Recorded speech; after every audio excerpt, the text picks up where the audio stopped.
தமிழகம் எங்கும் max gold cash for your gold. Max gold நீங்க தங்க மட்டும் இல்லைங்க, பிளாட்டினம், டைமண்ட், சில்வர், ரூபினி எதை வேணாலும் விற்கலாம். உங்களுக்கான பணம் ரொக்கமா கையிலயோ இல்லைன்னா பேங்க் அக்கௌண்ட்லயோ உடனடியாக செலுத்திடுவாங்க. மார்க்கெட் மதிப்பை விட 100 ரூபாய் ஒரு கிராமுக்கு உங்களுக்கு கூடுதலாக கிடைக்கும். தமிழ்நாடு முழுக்க டோர் ஸ்டெப் சர்வீஸும் இவங்க ப்ரொவைட் பண்றாங்க. உங்களுக்கு கோல்ட விற்கணும்னு அதுக்கு ஒரே ஒரு பெஸ்ட் பிளேஸ் மேக்ஸ் கோல்டு தான். கால் 04445454545. வணக்கம். Big topic with Karthik Mayakumar. இந்த டெங்கு காய்ச்சல் பரவலை தடுக்கிறதுக்கு தடுப்பு மருந்துன்ற ஒன்று இல்லையென்று இயக்கப்பட்டு இருந்தோல, ஒரு வழியை கிடச்சிச்சிங்க. அதை பற்றி பார்க்க போகிறோம். தமிழக அரசியல் கள நல்களை பற்றி பேச போகிறோம். இதெல்லாம் தாண்டி டெல்லியில் போராட்ட கனல் இன்னும் வேறு மாதிரி போயிருக்கு. இது எல்லாத்தை பற்றி நான் பார்க்க போகிறோம். நிகழ்ச்சியில் போகலாம்.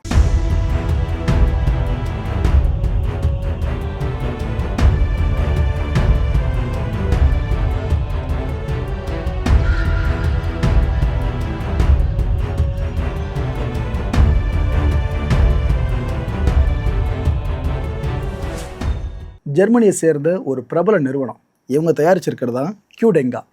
ஆக்சுவலாக இந்தியாவோட டெங்கு தடுப்பூசி மருந்துன்னு பார்த்தீங்கன்னா இதுதான் இப்போ கொண்டு வராங்க. நம்ம மத்திய மருந்துகள் தரக்கட்டுப்பாட்டு அமைப்பு இருக்குல்ல, இவங்க அப்ரூவும் கொடுத்துட்டாங்க. ஓகேங்க, இந்தியாவில் தான் மக்கள் சாதாரணமாக பயன்படுத்தலாம்னு சொல்லிட்டு. ஸோ 4 வயசுலேருந்து 60 வயசு வரைக்கும் இந்த டெங்கு காய்ச்சல் பரவாமல் தடுக்கிறதுக்காக இந்த தடுப்பு மருந்தை நாம் இங்கே பயன்படுத்த போகிறோம். ஸோ ரொம்ப நாள் இருந்த ஒரு தலைவலிக்கு ஒரு முற்றுப்புள்ளி கிடச்சிருக்குங்க. ஆனால் இப்போ கொண்டு வராங்க, ப்ராப்பராக ஹியூமன் ட்ரையெலாம் முடிச்சுட்டு தான் கொண்டு வர மாதிரி தெரியுது.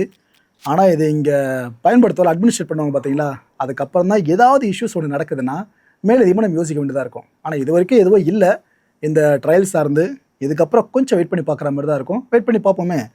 ஏன்னா நம்ம மத்திய அரசு ஒப்புதல் கொடுத்துருக்காங்கன்னா கண்டிப்பாக அவங்க வேலிடேட் பண்ணாமல் ஒப்புதல் கொடுத்துருக்க வாய்ப்பே இல்லை. ஓகே, இந்த ஸ்கூல்ஸில் இல்லைனா ஸ்கூல் பேஸ் பண்ண ஏதாவது ஹாஸ்டல்ஸில் ஏதாவது ஒரு மாணவ மாணவிக்கு உயிர் போயிடுச்சு அப்படின்னா அது ரொம்ப பெரிய இஷ்யூவாக வரும் தமிழ்நாட்டை பொறுத்த வரைக்கும்.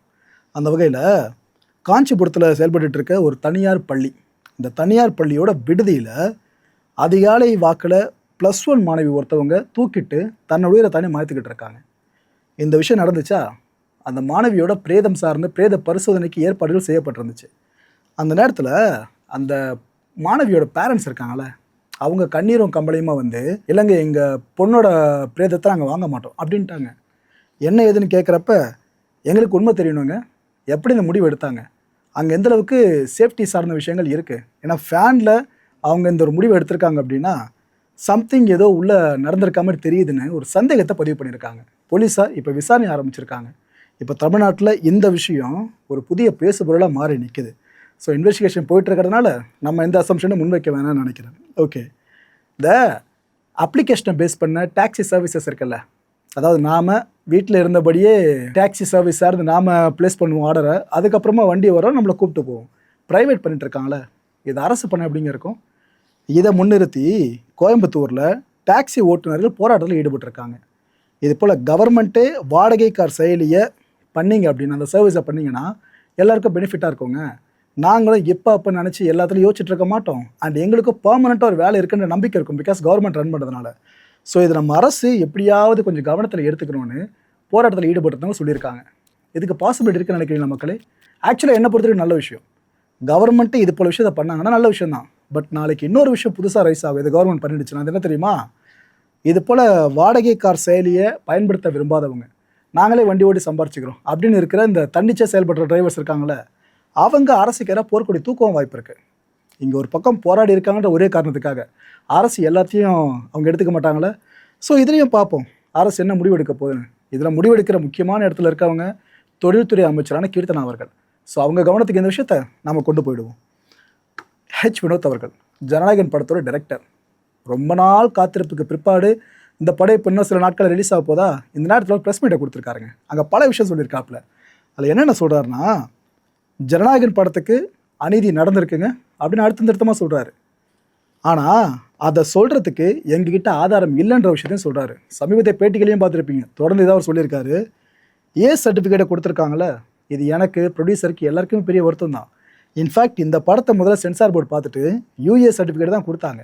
அதுக்கப்புறம் எங்களுக்கு டைம் பெருசாக இல்லாத எதிர்த்து ஃபைட் பண்ணுறதுக்கு, ஏன்னா கிடச்சப்போ எங்களுக்கு அதுக்கப்புறம் டைம் இல்லைன்றதுனால எங்களால் எதுவும் பண்ண முடியலைங்க அப்படின்னு அவர் தன்னோட ஆதங்கத்தை பதிவு பண்ணியிருக்காரு. ஆனால் இது வரைக்கும் பார்த்தீங்களா, இந்த படக்குழுவை சேர்ந்த எல்லாருமே ஏதோ ஒன்று நடந்திருக்குன்னு சொல்கிறாங்க தவிர என்னன்றது எக்ஸாக்டாக ஓப்பனாக சொல்லிக்க மாட்றாங்க. அவங்களுக்கு தெரியுமா, தெரிஞ்சும் சொல்லாமல் இருக்காங்களா, இது அவங்க கையில் தான் இருக்குது. ஏன்னா ஏற்கனவே வினோத்தோட இன்டர்வியூ சொன்னாங்க, ஞாபகம் இருக்கா? அதை சொல்கிற தைரியம் எனக்கு இல்லை, சொன்னாலும் போடுற தைரியம் உங்களுக்கு இல்லைன்னு அப்படி பேசியிருந்தார். பட் இப்போ கேட்குறப்ப இல்லை எனக்கு மட்டும் தைரியம் இல்லை வச்சுக்கோங்களேன் அப்படின்னு சொல்லி கடந்து போயிட்டார். ஆனால் என்ன காரணம்ன்றது இது வரைக்கும் தெரியல. சென்சார் போர்டு பஞ்சாயத்து படம் ரிலீஸ் ஆகிற வரைக்கும் ஃபுல்லாக போயிட்டுருக்கோன்ற மாதிரி தான் தெரியுது அவங்க பேசுகிறத வச்சு பார்த்தாக்கா. எடப்பாடி கே பழனிசாமி அவர்கள் இப்போ ஒரு அறிவிப்பை வெளியிட்டிருக்காரு. என்ன சொல்கிறாப்புல, நெற்குன்றம் பல்லவ நகர் இருக்குல்ல, இங்கே திமுக அரசு தொடங்கிய டாஸ்மாக் கடை, அந்த டைமில் தொடங்கின டாஸ்மாக் கடை, இதை தாவேக அரசு மூடணும் அப்படின்னு வலியுறுத்தி ஒரு கண்டன ஆர்ப்பாட்டத்துக்கு அழைப்பு விடுத்திருக்காரு. எப்படி போயிட்டுருக்குல்ல, திமுக தொடங்கினதாக சொல்லப்படுறது, தாவேக அரசு மூடணும்னு அதிமுக சில இவங்க கேட்டிருக்காங்க. திருவள்ளூர் மத்திய மாவட்ட அதிமுக சார்பில் தான் கண்டன ஆர்ப்பாட்டத்துக்கு அழைப்பு விடுக்கப்பட்டிருக்கு. இதில் வர 27ஆம் தேதி காலையில் 10 மணி வாக்கில் இந்த என்டி பட்டேல் ரோடு இருக்குல்ல, அங்கே அம்மா உணவகத்துக்கு அருகில் இந்த கண்டன ஆர்ப்பாட்டம் நடைபெறும்னு அவர் தலைமையில் சொல்லியிருக்காங்க. ஸோ அதிமுக தான் இது வரைக்கும் பெருசாக ப்ரொட்டஸ்ட் பண்ணாமல் இருந்தாங்க, இப்போ அவங்களும் களத்துக்கு வந்துட்டாங்க. ஏற்கனவே திமுக ப்ரொட்டஸ்ட் காலத்தில் ரொம்ப ஆதிக்கம் செலுத்திட்டு இருக்காங்க. இப்போ அதிமுக உள்ளே வருதுனாக்கா தாவேக அரசுக்கு அழுத்தம் அதிகரிக்க ஆரம்பிச்சிருக்கு. சபாநாயகர் பிரபாகர் அவர்கள் இவர் இந்த பட்ஜெட் தாக்கலார டேட் சார்னு அனௌன்ஸ் பண்ணாரா, அது கூடவே பல கேள்விகளுக்கும் பதில் கொடுத்தாரு. என்னென்ன சொன்னார்னா, சிஎம் விஜய் அவர்கள் பேரவைக்குள்ள ஒரு சைகை காமிச்சார், ஞாபகம் இருக்கா?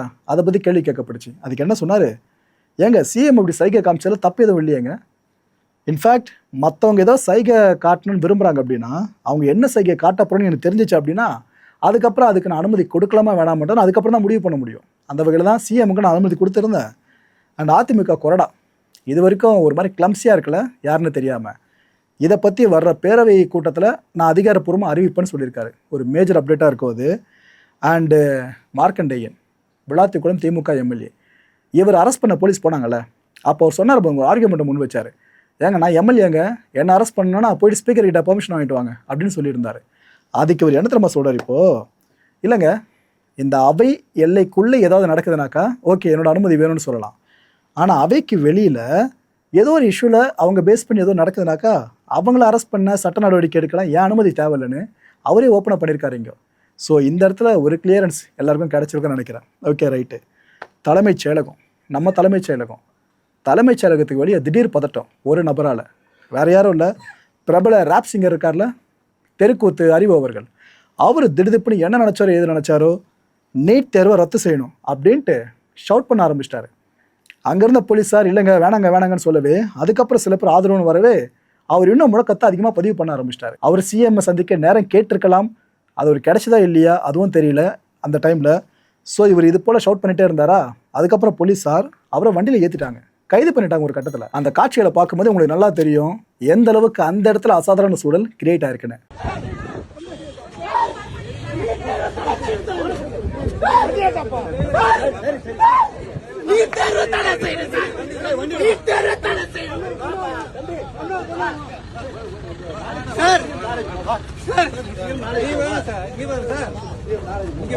நீங்க எதுக்கு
இந்த கைது பண்ணிட்டாங்கப்பா அறிவை அப்படின்ற செய்தி வெளியே வந்ததுமே பல பேர் கொதிச்சு போயிட்டாங்க. குறிப்பாக திமுக சேர்ந்தவங்க. உதயநிதி ஸ்டாலின் அவர்களே சொல்லியிருந்தாருங்க, என்னங்க இது போல் தமிழ்நாட்டில் மாணவர்கள் போராட்டம் பெருசாக வெடிச்சிடக்கூடாதுன்னு அவங்களுக்கு எச்சரிக்கை விடுக்கிற வகையில் அறிவை கைது பண்ணுறீங்களா அப்படின்னா கேட்டுட்டு இருந்தாங்க. இன்ஃபேக்ட் உதயநிதி ஸ்டாலின் அவர்கள் அந்த பதிவு வெளியாகிறதுக்கு முன்னாடியே இன்னொரு விஷயம் நடந்துருச்சு. இதை பல பேரும் கவனிக்க தவறிட்டாங்க. என்னன்னா, சிஎம் விஜய் அவர்களை சந்திக்கிறதுக்கு அறிவு அவர்கள் கூப்பிட்டு போகப்பட்டாங்க. கைது பண்ணுறேன் அப்படியே கிளம்பி அவரை அரெஸ்ட் பண்ணி கூப்பிட்டு போயிடல, சிஎம் வந்து பார்த்தார். அவர் சிஎம் இந்த விஷயம் தெரிஞ்சிருக்காதா, மேலே இன்ஃபர்மேஷன் போயிருக்கோல, நம்ம அறிவு அரெஸ்ட் பண்ணுறாங்க அப்படின்ட்டு. அவர் சொல்லாமே அறிவு அவர்களை சந்திக்க ஓகேன்னு சொல்லியிருப்பாரு. ஸோ சந்திச்சிருக்காங்க, 2 பேரும் பேசியிருக்காங்க. அறிவு அங்கே போய்ட்டும் சில விஷயங்களை சிஎம் கிட்ட சொன்னதாகவும் தகவல் இருக்குது. ஆக்சுவலாக சிஎம் சந்திக்க அறிவு கிளம்பி போனார்ல, அப்போ என்ன சொன்னார்னா ஊடகங்கள்கிட்ட, மாணவர்கள் அடிக்கக்கூடாதுங்க, அவங்க நீட்டுக்கு எதிராக போராடுறாங்களா, அந்த நீட்டு வினாத்தால் கசிஞ்சதுக்கு எதிராக தான் போராடிட்டு இருக்காங்களே, அதுக்கு எதுக்கு அவங்க மேலே கை வைக்கணும், அது பண்ணக்கூடாதுங்க, இது ஜனநாயக விரோதமானதுன்னு அவர் ப்ரெஸ்ஸுக்கிட்ட சொல்லியிருக்காரு. மக்களை ஒரு விஷயம் மறந்துடாதீங்க, விஜய் சார் படங்களில் அறிவை ஒர்க் பண்ணியிருக்காரு. அந்த விஷயம் யாரும் மறந்துருக்க மாட்டீங்கன்னு நினைக்கிறேன். Okay right. அன்புமணி அவர்கள் இப்போ என்ன சொல்கிறாருன்னா, டெல்லி மாணவர்கள் போராட்டம் இருக்குல்ல, இதில் சில ஊடுருவிகள் வந்துட்டதாக சொல்லியிருக்காருங்க. ஸோ இதுக்கப்புறம் இந்த போராட்டம் எப்படி முடியுன்றது நான் உங்களுக்கு சொல்லி தெரிய வேணாம். நாடாளுமன்றத்தில் சரியான அமளி. இந்த நாடாளுமன்றத்துக்கு வெளியே போராடுறாங்கல்ல, இது உள்ள வரைக்கும் கடுமையாக எதிரொலிச்சிருக்கு. எதிர்கட்சிகள்லாம் இல்லை இந்த டெல்லி மாணவர்கள் போராட்டத்தை பற்றி பேசி ஆகுறன்னு ஒத்த கால நிற்க ஆரம்பிச்சிட்டாங்க. அவை எத்தனை முறை தான் தொடர்ந்து ஒத்தி வச்சுட்டே இருக்கிறது, அப்படி போச்சு அவையும். இதுக்கு மத்தியில் ராகுல் காந்தி அவர்கள் இந்த போராட்டத்துக்கு ஆதரவு தெரிவித்து ஒரு விஷயத்த சொல்லியிருக்காரு. டெல்லி இளைஞர்களை எதுக்கு இப்படிலாம் அடிக்கணும் காவலர்களை வச்சு, பிரதமர் மோடி அவர்கள் இதுக்கு பொறுப்பேற்று மன்னிப்பு கேட்கணும்னு சொல்லியிருக்காரு. அண்ட் அது மட்டும் இல்லை, எதுக்காக இன்னும் மோடி அவர்கள் மௌனம் காத்துக்கிட்டு இருக்காரு அப்படின்ற கேள்வியை கேட்டிருக்காரு. ஸோ இப்போ ஒட்டுமொத்த ப்ரெஷரும் பிரைம் மினிஸ்டர்ன்ற அந்த ஒரே ஒரு போஸ்ட் மேலே விழுந்திருக்கு பார்த்தீங்களா. ஸோ பிரதமர் மோடி அவர்கள் ஒரு முக்கியமான முடிவு எடுக்க வேண்டிய சூழலுக்கு தள்ளப்பட்டிருக்காரு. அது எப்பேற்பட்ட முடிவாக இந்த போராட்டத்தில் இருக்கவங்க எதிர்பார்த்துட்டு இருக்காங்கன்னு மக்கள் உங்களுக்கு தெரிஞ்சிருக்கும்னு நினைக்கிறேன். அண்டு காயமடைஞ்சவங்கள ராகுல் காந்தி அவர்களும் சந்திச்சிருக்காங்க. நேரில் போயிட்டு ஜேபி நட்டா இருக்கார்ல மத்திய அமைச்சர், அவரும் நேரில் போய் சந்திச்சிருக்காரு. ஒரு பக்கம் அவங்கள சந்திச்சு ட்ரீட்மெண்ட் பற்றி தெரிஞ்சுக்கிட்டு இருக்க இதே நேரம் போராட்ட காலத்துலேயே அனல் தெரிக்க தவறவே இல்லை. அந்த அளவுக்கு அங்கே சூடாக தான் போயிட்டு இருக்கு.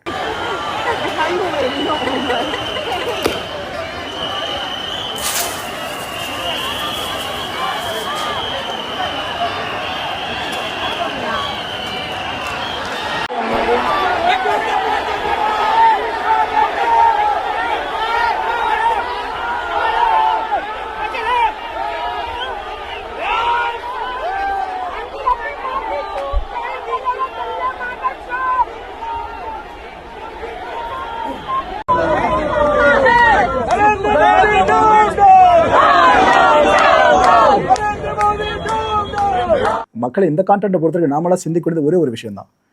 தர்மேந்திர பிரதான் அவர்கள் மேலே இருந்த குறி இப்போ அப்படியே திரும்பி ஷிஃப்டாக இருக்கு பாருங்க பிரைம் மினிஸ்டர் மோடி அவர்கள் மேலே. இந்த விஷயம் இன்னும் இன்டென்ஸாக போக ஆரம்பிச்சதுன்னா அது ரொம்ப ரொம்ப மோசமான விஷயமாக மாறிடும். நேபாள் பங்களாதேஷில் பார்த்துருக்கோம் பார்த்தீங்களா, அப்போ ஏற்பட்ட ஒரு விஷயம் இந்தியாவில் அரங்கேறிச்சுன்னா ரொம்ப ரொம்ப கஷ்டங்க. அங்கே இருக்க மக்கள் தொகை வேறு, இங்கே இருக்க மக்கள் தொகை, இங்கே இருக்க வேற்றுமைகள் வேறு, அதை தாண்டி ஒன்றா வாழ்ந்துக்கிட்டு இருக்கோம். ஆனால் இஷ்யூ இன்னும் பெருசாக மாறுச்சுன்னா ரொம்ப பெரிய தலைவலி. மத்திய உள்துறை அமைச்சர்கள் அமித்ஷா அவர்கள் அவங்களோட அடுத்த முடிவை எதிர்நோக்கி தான் எல்லாரும் காத்துக்கிட்டு இருக்கோம். அடுத்த நிகழ்ச்சியை சந்திக்கலாம். நன்றி, வணக்கம். தமிழகம் எங்கும் max gold, cash for your gold. Max gold நீங்க தங்க மட்டும் இல்லைங்க, பிளாட்டினம், டைமண்ட், சில்வர், ரூபினி எதை வேணாலும் விற்கலாம். உங்களுக்கான பணம் ரொக்கமா கையிலயோ இல்லைன்னா பேங்க் அக்கௌண்ட்லயோ உடனடியாக செலுத்திடுவாங்க. மார்க்கெட் மதிப்பை விட 100 ரூபாய் ஒரு கிராமுக்கு உங்களுக்கு கூடுதலாக கிடைக்கும். தமிழ்நாடு முழுக்க டோர் ஸ்டெப் சர்வீஸை இவங்க ப்ரொவைட் பண்றாங்க. உங்களுக்கு கோல்டை விற்கணும்னு அதுக்கு ஒரே ஒரு பெஸ்ட் பிளேஸ் மேக்ஸ் கோல்டு தான். கால் 04445454545. என் அன்பார்ந்த மாயம் ஸ்டுடியோஸ் நேயர்களே, மாயம் பக்தின்னு ஆன்மீகத்துக்காக பிரத்யேகமா ஒரு சேனலை கொண்டு வந்திருக்கோம். மறக்காம சப்ஸ்கிரைப் பண்ணி அந்த சேனலுக்கு உங்களோட ஆதரவை மனப்பூர்வமாக தெரிவிங்க. வணக்கம் மாயம் ஸ்டுடியோஸ் நண்பர்களே. மாயம் ட்ரெண்ட்ஸ் அப்படின்ற ஒரு புதிய ஃபேஸ்புக் பேஜை ஓப்பன் பண்ணியிருக்கோம். நீங்கள் யூடியூப்பில் பார்த்துட்டு இருக்கீங்களா நம்மளோட கான்டென்ட்ஸ்லாம், இதெல்லாம் விட ஒரு படி மேலே ரொம்ப கிறிஸ்பாகவும் ரொம்ப சூப்பராகவும் நிறைய கான்டென்ட்ஸ் உங்களுக்கு இந்த பேஜில் காத்துட்ருக்குங்க. ஸோ உடனடியாக ஃபேஸ்புக் பிளாட்ஃபார்ம் போங்க, மாயம் ட்ரெண்ட்ஸ்னு டைப் பண்ணி சர்ச் பண்ணி நம்ம பேஜை ஃபாலோ பண்ணுங்கள். அப்படியே நம்ம சேனலையும் நீங்கள் சப்ஸ்கிரைப் பண்ணிட்டீங்க அப்படின்னா இன்னும் நிறைய புது புது கான்டென்ட்ஸை உங்களுக்காக ப்ரொடியூஸ் பண்ணி கொடுத்துக்கிட்டே இருப்பாங்க. நீங்கள் பண்ணுற ஒவ்வொரு சப்ஸ்கிரிப்ஷனும் எங்களுக்கு பெரிய மோட்டிவேஷனாக அமையும்.